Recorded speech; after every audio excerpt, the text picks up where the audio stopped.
Hello viewers, this is Suman Dutta. তো আজকে present হলাম নতুন একটা ভিডিও নিয়ে। আজকে থাকছে ত্রিপুরা এক্সটিজিটি এক্সামের জন্য একটা গুরুত্বপূর্ণ ক্লাস। সেই ক্লাসে আমরা শিখতে চলেছি ইকোনমিক্স থেকে কিছু গুরুত্বপূর্ণ প্রশ্ন। অবশ্যই ভিডিওটা প্রথম থেকে লাস্ট অবধি নিশ্চয়ই দেখবে, কারণ এখানে আমরা 500+ ইম্পর্টেন্ট এমসিকিউ নিয়ে বা এক কথা উত্তর নিয়ে এখানে আলোচনা করব। তো প্রথম প্রশ্ন, যে ব্যষ্টিক অর্থনীতি মূলত কিসের উপর গুরুত্ব দেয়? তো ব্যষ্টিক অর্থনীতির আরেকটা নাম হলো কি মাইক্রো ইকোনমিক্স। ঠিক আছে, এই যে মাইক্রো ইকোনমিক্স আছে সেটা কিসের উপর গুরুত্ব আরোপ করে? পৃথক বাজারের উপর। কিন্তু কিসের উপর? পৃথক বাজারের উপর এটা গুরুত্ব দান করে। ব্যষ্টিক অর্থনীতির জন্য কাকে বলা হয়? আলফ্রেড মার্শালকে। কাকে বলা হয়?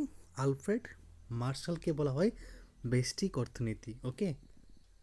প্রিন্সিপাল অফ ইকোনমিক্স, এই যে প্রিন্সিপালস অফ ইকোনমিক্স, এই বইটি কে লিখেছেন মার্শাল, মানে আলফ্রেড মার্শাল।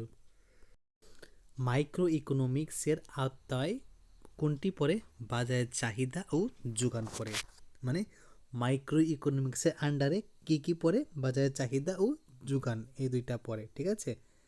তারপর অর্থনীতি ধন সম্পদের বিজ্ঞান, কে বলেছেন? Adam Smith. অর্থনীতি বলেছেন, মানে অর্থনীতি কি? অর্থনীতি হলো ধন সম্পদের বিজ্ঞান, কথা বলেছেন অ্যাডাম স্মিথ। মাইক্রো ইকোনমিক্স মূলত ভোক্তা ও উৎপাদকের আচরণের সাথে সম্পর্কিত। কি ভোক্তা ও উৎপাদকের আচরণের সঙ্গে সম্পর্কিত। তো এখানে আমরা শুধুমাত্র 3 থেকে 4 মিনিট একটা ক্লাস করব। ঠিক আছে, এই যে ক্লাসটা হচ্ছে এটা কিন্তু 3 থেকে 4 মিনিটের মধ্যে হবে। তো এই 3 থেকে 4 মিনিট তোমরা বের করে নাও আর গুরুত্বপূর্ণ প্রশ্ন শিখে যাও। Economics is the study of mankind in the ordinary business of life. এটাও কিন্তু মার্শালের। ওকে। তো মার্শাল কিন্তু খুবই গুরুত্বপূর্ণ একটা পার্ট, ভালো করে দেখে নেবে। তো অপরচুনিটি কাস্ট ধারণাটা কার? এটা রবিনসনের বা রবিনস। ঠিক আছে, রবিনসর। তো উপযোগ বলতে কি বোঝায়? সন্তুষ্টিকে বোঝায় উপযোগ। চাহিদার সিদ্ধান্ত কার অবদান? মার্শালের। এই চাহিদার সিদ্ধান্ত কার? মার্শালের। ইলাস্টিসিটি ইলাস্টিসিটি অফ ডিমান্ড কার? মার্শালের। ঠিক আছে। উদাসীনতার রেখা বিশ্লেষণ করে হিক্স ও অ্যালেন। ঠিক আছে।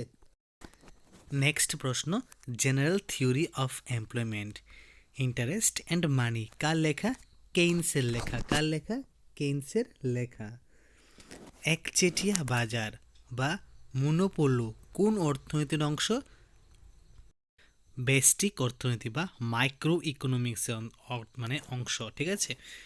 সাপ্লাই যোগান বলতে কি বোঝায়? সাপ্লাই বা যোগান বলতে বাজারে প্রস্তাবিত পণ্যের পরিমাণ। উৎপাদনের মূল্য নির্ধারণ বা ফ্যাক্টর প্রাইসিং কোন বিষয়ে আলোচনা করে? মজুরি, ভাড়া, সুদ। ঠিক আছে। মার্জিনাল অ্যানালাইসিস কিসের জন্য ব্যবহৃত হয়? চাহিদা ও যোগান বিশ্লেষণের জন্য।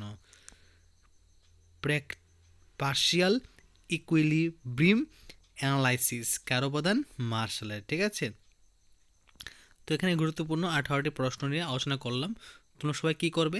নিজেদের কাছ থেকে শুধুমাত্র 3 থেকে 4 মিনিট, কতটুকু? 3 থেকে 4 মিনিট সময় বের করে এই প্রশ্নগুলো উত্তর সহ লিখে নাও।